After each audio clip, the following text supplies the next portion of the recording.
जो होता है वह अच्छे के लिए होता है।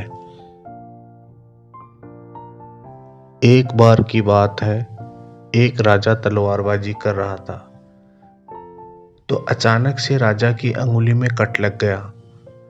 तो पास खड़े एक मंत्री जी अचानक बोल उठे, महाराज चिंता ना करें, जो होता है अच्छे के लिए होता है। यह सुनते ही राजा को गुस्सा आ जाता है। राजा उस मंत्री को कारागृह में बंद करने का आदेश दे देता है और बोलता है, इसको फांसी पर लटका दिया जाए।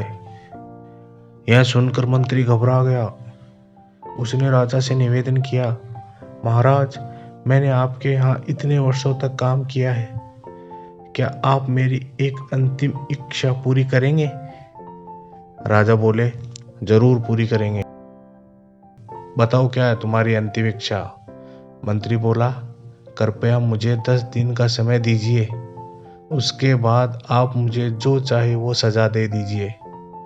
राजा ने उसकी अंतिम इच्छा मान ली। राजा दूसरे दिन अपने सैनिकों के साथ जंगल में शिकार पर निकला। जंगल के बीच राजा अपने सैनिकों से बिछड़ गया और रास्ता भटक गया। रास्ता ढूंढते हुए राजा वनवासियों के बीच पहुंच गए, जो बलि देने के लिए किसी को ढूंढ रहे थे। वनवासियों ने राजा को पकड़ लिया और वन की देवी को बलि देने के लिए ले गए। बलि देने की सारी तैयारियां पूरी हो गई। जैसे ही राजा को बलि देने के स्थान पर ले जाया गया, वहां खड़े एक वनवासी की नजर राजा की खंडित अंगुली पर पड़ी। उसने आवाज लगाई, ये तो खंडित है, इसकी बलि नहीं दी जा सकती। तो वनवासियों ने राजा को छोड़ दिया। राजा जैसे तैसे वहां से निकला और अपने राज्य पहुंचा। राज्य में पहुंचते ही सबसे पहले कारागृह में अपने मंत्री से मिलने पहुंचा। राजा ने मंत्री से कहा, आपने सही कहा था, अगर मेरी अंगुली नहीं कटी होती तो आज मैं जिंदा नहीं होता। यानी जो होता है वो अच्छे के लिए होता है।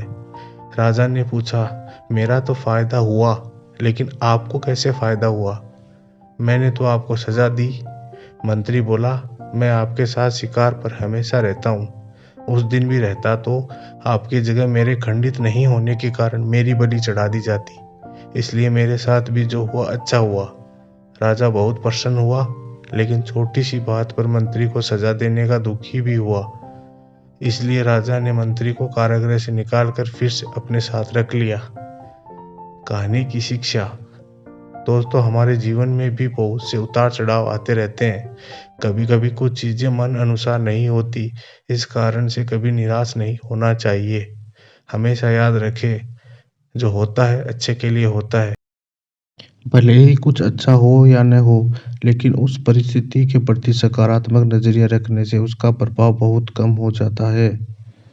दोस्तों कहानी अगर अच्छी लगी हो तो लाइक करें और हमारे चैनल को सब्सक्राइब करें। धन्यवाद।